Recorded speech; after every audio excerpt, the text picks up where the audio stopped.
Welcome to the Road to Embracing Open Road session, 9 o'clock. Department Conference of KYTC and FHWA. This morning's speakers are Matt Sykes. Matt graduated from UK in 2010 and has worked as a highway design engineer for over 12 years, working at HMD as a project manager and division manager at the Dennis Corporation in South Carolina as a project manager. He is now the branch manager for the developmental branch at KYTC. Aaron McCown. Aaron works for the Transportation Cabinet in highway design. Aaron has been working in the CAD support group since the transition over to the OpenRoads design. During that time, he was an integral part of developing the CAD standard and standard policy. He mainly developed the plan, production, and annotation areas of the standards. Aaron graduated from the University of Kentucky in 2018 with a bachelor's in civil engineering.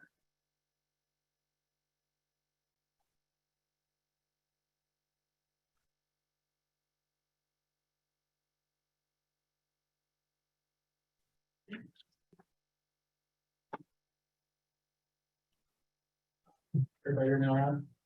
In back. This is the Road to Embracing ORD.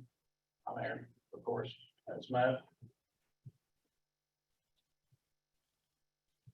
So it'll be approximately 35 minutes of presentation, 5 minutes for questions, broken down into 3 separate sections with questions at the end. I'm doing the transition to ORD and the implementation of ORD, and that's about the future of ORD. So first we'll talk about the technical support form. We used to use the KYTC CAD support email, which we still use it, but we were getting so many support requests that it became hard to handle what was actually being done. So they developed this form that goes into Teams, Microsoft Teams, that tracks it almost like a ticket system. So now every time you send anything in, it's tracked. We can see who did it. You can, that way you don't go on there. And you can find this form on our website, which I'll be showing later. So, transition to ORD. So the topics for the first section are software updates. Software is constantly being updated from Bentley. We receive different updates about once every quarter, sometimes every half a year. We started in 2018 with the pilot, and now we're in 2021 R2, I believe. We're going to get 2022 R1 shortly. And so with that, we developed CAD standards along with those. Those are developed and released with the different versions of ORD. And with ORD, we are trying to use models to go straight to construction, which Matt's going to speak about here a little bit more on his end and where we have been. So where we were prior was with GoGo, which fortunately I never got to use. So some of you here may have got to, I'm sure. And then during that time, or that was developed by KYTC, and then during that time, Billy was developing the MROADS program through I think them and Integraph. And so during that time, from 1982 to 1998, GoGo was the main software we used that was developed by Jim. He's there in the smiling face. And during this time, MROADS was going to V7 and 96 Windows and Civil Select CAD with V2. And June 16, 1999, the first design memorandum was released for the CAD standards for highway plans. This was to establish the design standards, that way everything was predictable, which they come up with the acronym WYSIWYG, which is what you see is what you get. So everything you saw on the screen is what you got with the plans. But after that, with the new inroads, we started to get feature-based TTM here. With intelligent modeling, and the ability to edit features, create right-of-way takes and remains, horizontal and vertical element design, and plan profile generator.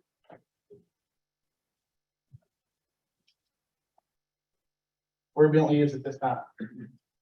So from 2000 to 2005, they had Select CAD V8.1.2.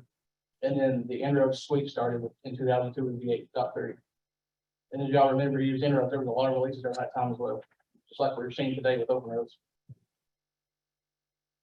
So transitioning to ORD, where Bentley is at this time.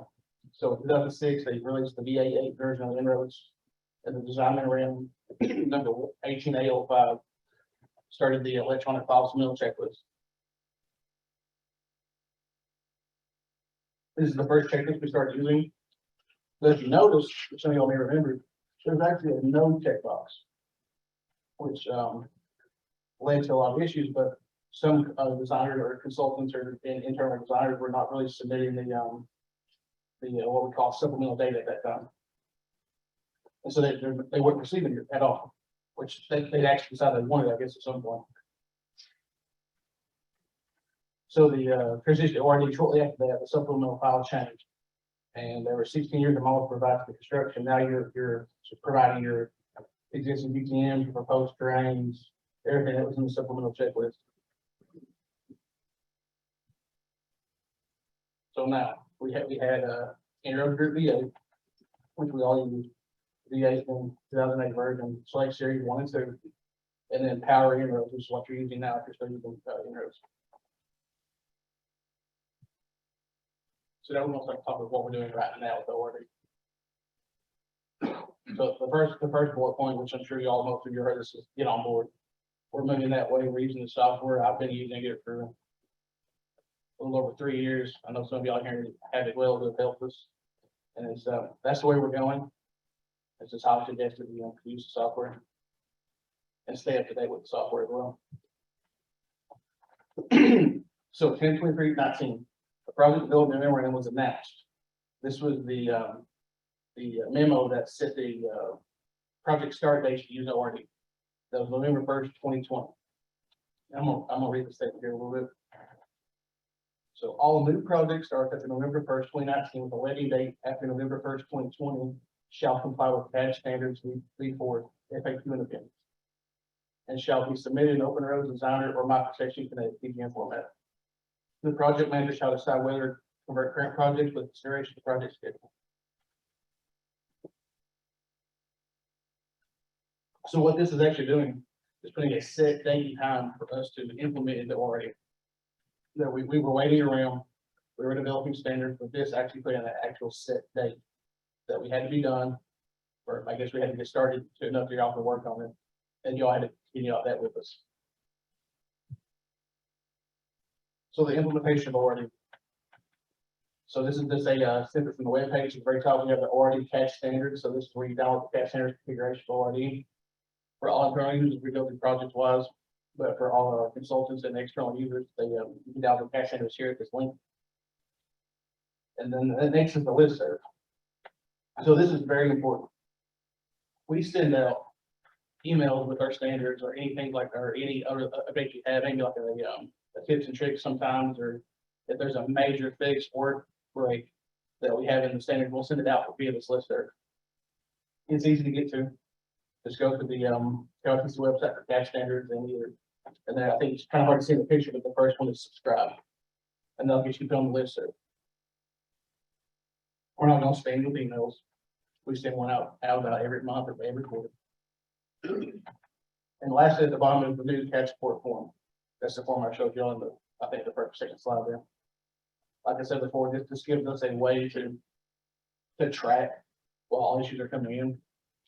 And along you send some of the same issues in, which helps us that way we see them. We can make videos for them, make workflows. It allows us to keep track of actually what's going on out in the I guess getting the actual plans done, the projects done. So here's the newly released webpage again. We're going to talk about. It's just an update from the old one we had. It shows all the memorandum at the top that we talked about, the memo for 2019. CAD standard policy, how to install and how to install CAD standards. And also there is a list of the current software releases recognized by KYTC CAD standards. And at the time, you can see that it was the current versions down there. They're kind of hard to see them on the screen, but that's the current versions, which you can find on our website that stay up to date. But the one thing I do want to mention that's brand new that we didn't have before is our CAD support workflows and videos. On the bottom right hand corner, you can see I have kind of highlighted. This is a brand new SharePoint as site of workflows. So this has all the written workflows we have, all the video workflows, all the YouTube videos. Everything is there. It's organized.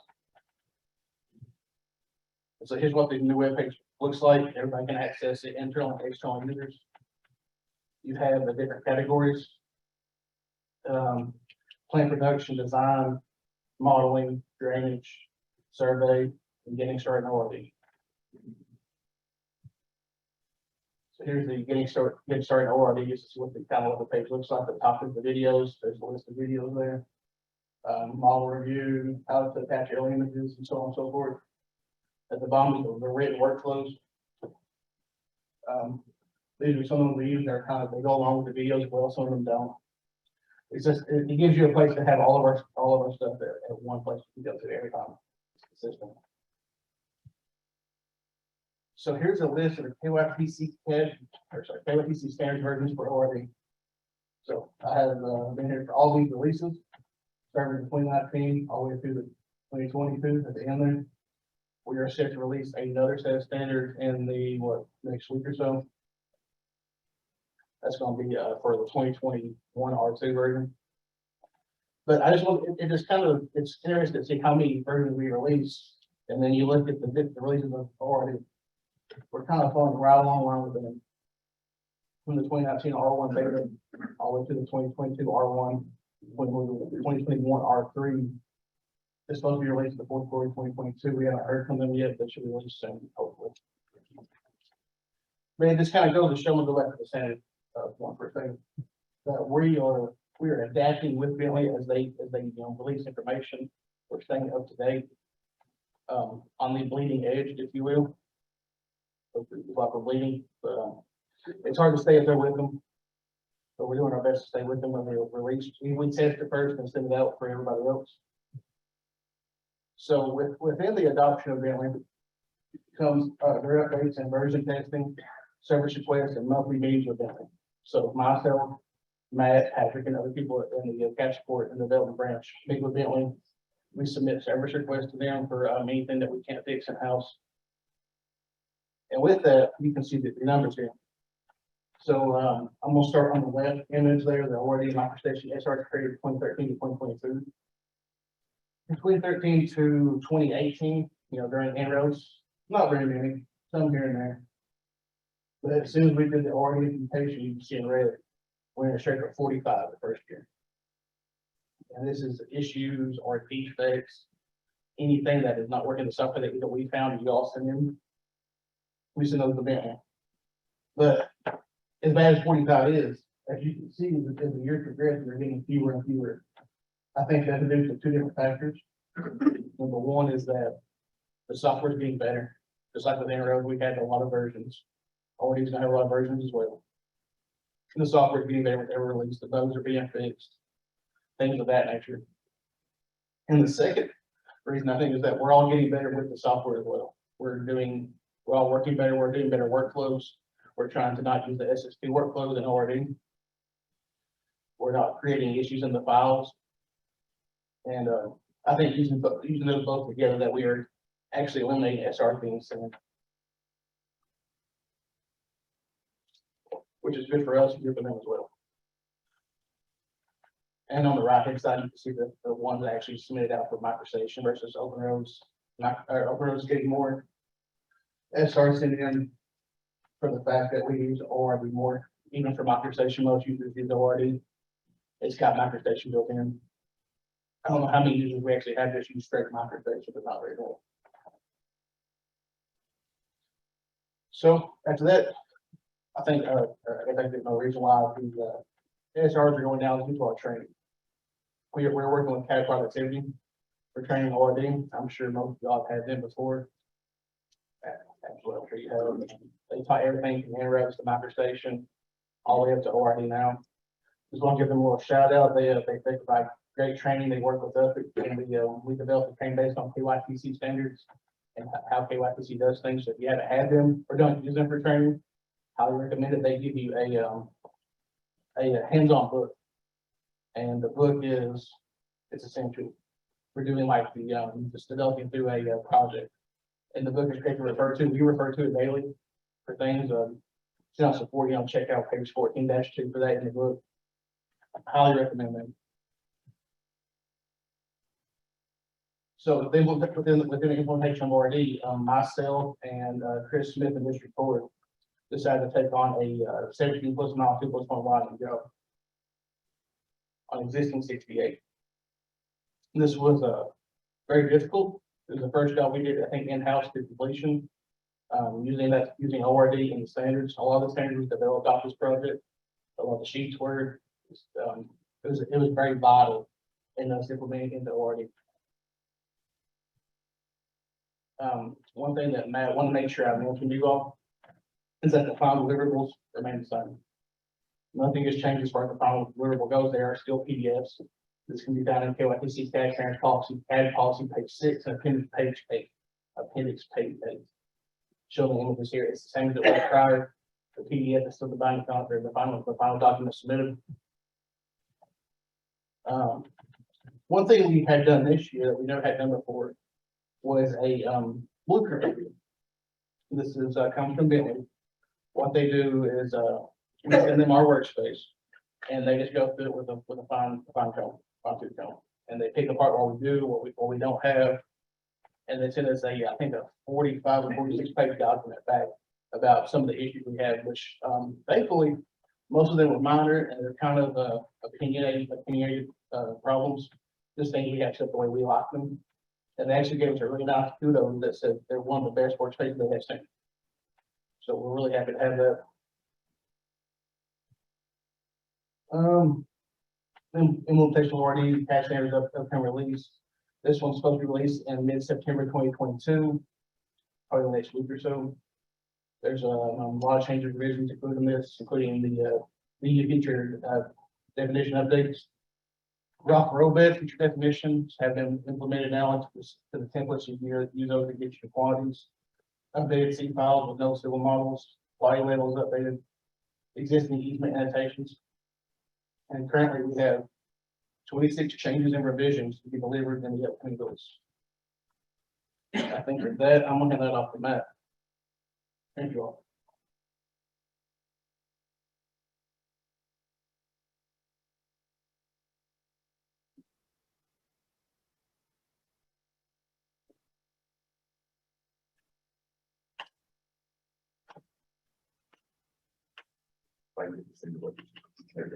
Can y'all hear me first of all? All right, thanks, Aaron. So I kind of wanted to take from where we are right now and look ahead. And so what I wanted to do first was why we are actually doing this change. So it kind of starts with our highway design mission statement. So from the design manual, it says the timely delivery of engineering solutions and construction documents that maximize the use of the highway funds and enhance the safety and operation of the highway system, the natural environment, and the human environment. So to me, the big piece of that is maximizing our funds that we can use and really making an impact in our communities. And so we really think that 3D models are going to allow us to do this. One, as a designer, as I'm designing, I'm taking every aspect of the project into consideration. I'm modeling and considering skew pipes and head walls that are changed and modeling radii. And then ultimately I come back and I hand the contractor a PDF that's every 50. And these contractors are taking it and then having to figure out what's going on between them. Sometimes I can convey that through my plans, but a lot of it they are trying to assume or interpolate or figure out. And there's definitely some things that get lost in translation. So we are hoping that these 3D models will help us as designers, and it'll help the contractors. So if we can reduce some of that risk or change order or cut down those costs right there, that's an easy way for us to make an impact. As I was doing all this kind of stuff and looking forward to ORD, I reached out to contractors and when I found out that they take these cross sections and build them back up into a 3D model, and they are using those models in their machine grade controls. And so I was talking to one contractor, and it took them a month and a half in order to build this model back up. I mean, they were literally taking our cross sections and going point to point to point to point every 50 feet for 12 miles. And so if we can hand them that model and save that time and money, again, that's a benefit for everybody along the way. And then also as a from a selfish standpoint, if I can get a good model back from the contractor, if they're adjusting things as they're changing things, if I can get that back and utilize that to start, I'm that much more ahead in my design. We can use real utility locations.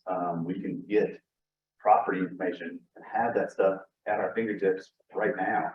And we can use that in planning stages. I can start that much further ahead in my design. And so ORD allows us to do all these things. ORD is really good at modeling this 3D world, and it doesn't have to be a linear project like McCown did. You can be more of a site design and get in there and design some of these 3D things. But right now, we're still requiring a PDF set of plans. And so trying to take those 3D models and force them into a plan set is tough. And so we've had a lot of struggles, and I know from getting questions, it's been a battle. I think Aaron and the rest of the CAD support have done a great job at getting it to a point where we can actually produce plans. But we get it. It's putting a square peg into a round hole at times. Aaron and I have both done projects on the consultant side and KYTC side. So we understand that a lot of the stuff has been difficult. And so before I jump into what we're looking at going forward, I wanted to say that the biggest thing is all this is evolving. Everything changing basically daily. We're getting new releases from Bentley. We're figuring out new workflows. We're getting new questions. We're hearing things from you all. So everything we say here is a plan, but it is subject to change. So the very first thing that I was asked to do is look at the production hour worksheets. And I think these haven't been changed. I don't know when the last time they were changed. They've basically been the same since I started in design. And so it doesn't really mesh with ORD. Right. So we got together with ACEC. They pulled together some consultants from them. We pulled in David Gormley and Eric Pelfrey, and kind of went through a lot of these items and trying to see what we could do to fix this. And so I could spend all day talking about what we did and how we did. But just an example, these really big evaluate model, like just model, and it's just per mile lump sum almost. Just didn't incorporate how much work it takes to really do the stuff for ORD. So what we did, we took it and we basically stretched it out. So we broke out approaches and main lines. We tried to break out backbones and gradings and really make sure that we have the flexibility to be able to define how much we're really working on each of these aspects. And so we've actually just finished our last kind of work through there. Sent out to the districts to get opinions. But this is in circulation right now. So we don't want to change the portal right now. This is all a living document right at this point. So at this point, we're starting with some statewides, trying to get some consultants and PMs that are amenable to using it and trying it. But if anybody is interested in using these new production hour worksheets, we can use them going forward. Talk to your PMs, make sure they're on board, and mention that we can start trying to use these. And again, this is evolving, this is changing. So if there's something you like or don't like on it, let us know. The other thing is the plan set. So again, we've done projects in ORD, and we get that trying to force it into plans are difficult. So what can we do to make it easier? I mean, the policies are everything's changing, so the policies can change too. So we got together with our construction staff. We pulled basically everybody that listened to us. Kentucky Association of Highway Contractors. We have design working groups in basically every aspect that are impacted by the plans. And we have a digital project delivery team. And we just started asking, like, what can we do? Like, what why are we doing the things that we're doing? Just because it's always been that way. So these are some of the questions that we're asking. At this point, we don't have a hard and fast answers, but I wanted everybody to know that these are questions that we're asking and battling and trying to figure out what to do ahead. So on plan sheets, what can we do to pull stuff off? If plan sheets are hard, what can we do? So I know a lot of people are using Excel tables already.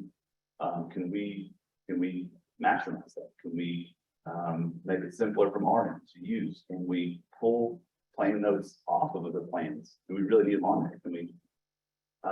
And these are questions we're talking to everybody about. Can we eliminate duplicate data? Do we really need the curve data on there 7 times? Do we really need pipe elevations on every plan on 3 different spots throughout the plan set? So same thing with profiles. Entrance profiles, for me, I've always put them on cross sections. I've always, especially when they're simple. But ORD just doesn't like it. It makes it very difficult to do. So what can we do to pull it off? So if we can use entrance profiles instead of putting on cross sections, that makes it a little bit easier. And same thing with the storm sewers. Getting those onto profiles are just more difficult now than they've ever been. So we're going to try to pull those off profiles and put them back in pipe sections. So we can do some kind of storm sewer run instead of putting them on profiles. And lastly, cross sections. I tried to say that for last because it's, I think we fought that harder than anything. Obviously, if you don't model it, it doesn't really show up on the cross sections. And I will have to say, just in order for us to get a working product that annotates how we wanted to is a huge deal. Aaron has put a ton of work into getting it to a point where we can even get those functioning. But what can we do to make that easier going forward? Do we really need to model a DGA wedge? I thought that my entire career trying to model those things. I know earthwork, putting earthwork on cross sections is a challenge. Can we pull those off? Can we give them to a contractor a different way? Can we put a spreadsheet? So these are questions that we're asking. Again, we don't have an answer right now, but we're looking into it.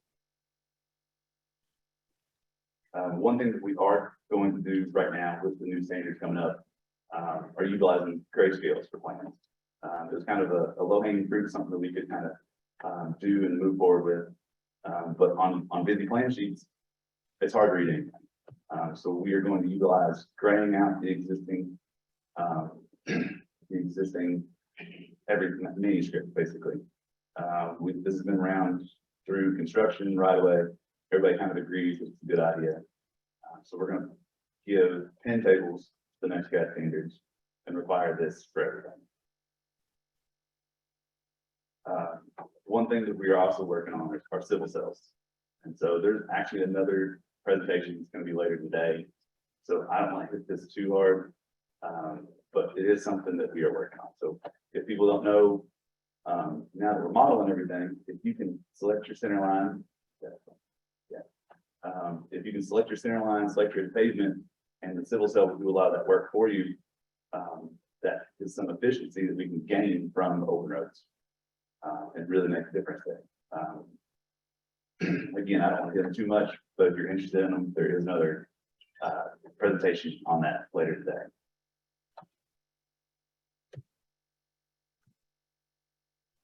And then one of the first things that I was asked whenever we started talking about this 3D model is, okay, I'm all for giving a 3D model, but what does that mean? What does that look like? And how much of this do I really need to model? So what we've been trying to do, one is a large task, trying to define and convey to designers what good enough is. What are you getting held to? Is a large task to really wrap your hands around. So what we're trying to do right now is break it down into what we need to model, how good we need to model it, and be able to convey those early in the process into different levels. So I know y'all can't read this here, but basically the 100 level is just a napkin drawing. It's your typicals, your details, not really any coordinate system, just a drawing. 200 means that it's it's in the right areas, in the right location, but it's a 2D. So, those are your plan sheets, those kind of things. 300 is your 3D model of it. Has to be located right. You can get quantities from it, but you still need something else to actually convey that data. And then 400 basically means it's straight from the model. So I can click that model and it gives me those quantities. And so what we're focused on right now is this 200, 300, 200 and 300. Basically, what do you need to model in 3D and what is okay to put it in 2D. And so kind of our thought here is that when we're doing units, when we're talking about the kickoff meeting, we can go through and discuss some of this stuff. You need to model guardrails, you need to model sidewalk ramps, and like all these things that we can get into the details, figure out what we need to model and what we don't need to model. This is a large task, and we're still working on this, but we're hoping to have this probably at this point next year.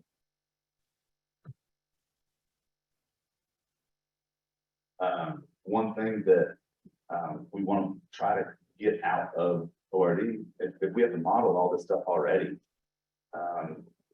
we need to be able to use some of those efficiencies and save ourselves time. So if we can use end area volumes, if we can get away from end area volumes and start using some of these component quantities, this is especially right now, these end area volumes aren't always the most accurate anyway. So if you look at this one in a tight radius, the outside disturbance are 70 feet and the inside radius is 20 feet. So right there, you know, those end area volumes aren't going to be realistic anyway. If I can force to model this thing from ORD, then why not use those quantities, get a better quantity that I can do quicker and help everything. And so same thing with pavement. If I can use my component quantities to get those quantities, that saves everybody a lot of time. So I think Aaron's created some feature definitions, and we're hoping in the future to expand on that and build more feature definitions so we can utilize these component quantities. And so the last thing here that we want to try to convey is these item types. So we're hoping to be able to build item types into our feature definitions. So that way you can query it, and you know how much guardrail you have, and you know how much pavement you have, and you know if you have to put solid or earthwork or whatever it is, they're built into the model. And then we can get that data out with a report and make it a heck of a lot easier on everybody. And so the very last thing that I want to hit home again is please ask us questions. Let us know what you're thinking here. So I think when I first started, Aaron told me, like, if you're not asking questions, you're probably not using the software. It has stuff that you probably need to ask. I know people have other ways of answering questions through Bentley, but everything's changing right now. Everything's on the table changing. I mean, our deliverables are changing, our policies are changing. So we want to know what you all think, what works, what doesn't work. If you have a workaround or a big answering your own thing, still let us know, because all this stuff is changing. All right, do we have any questions?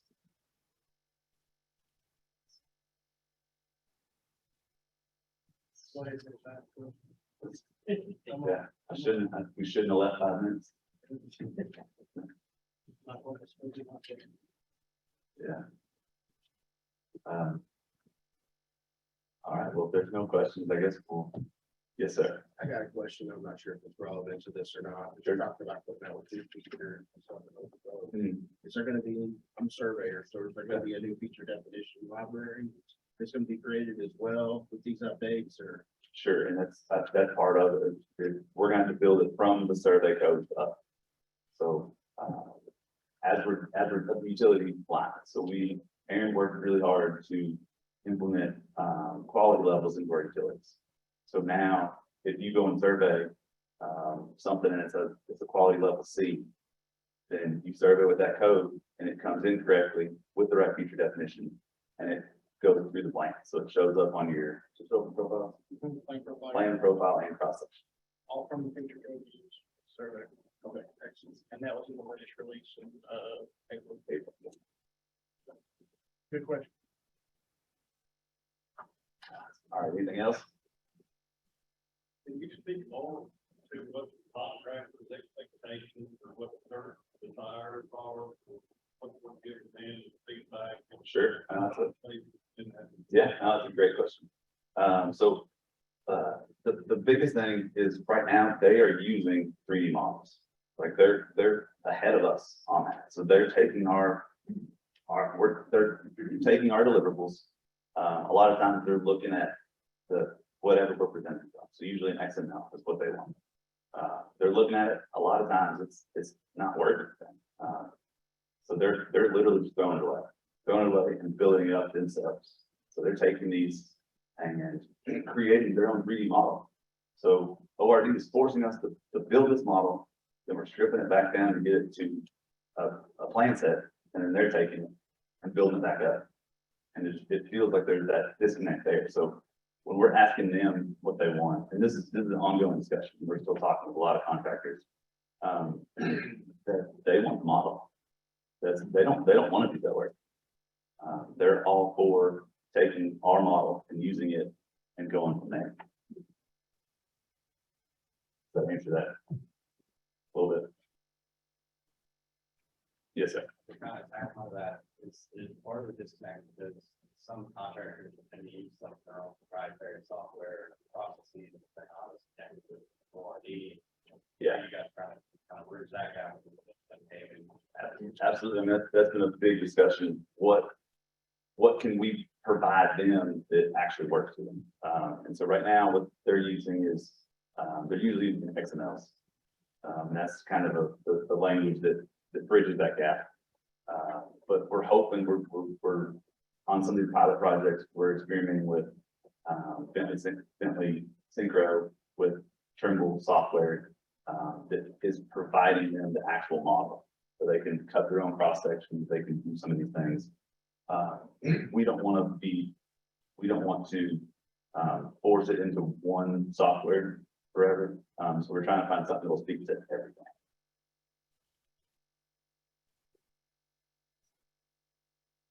Anything else?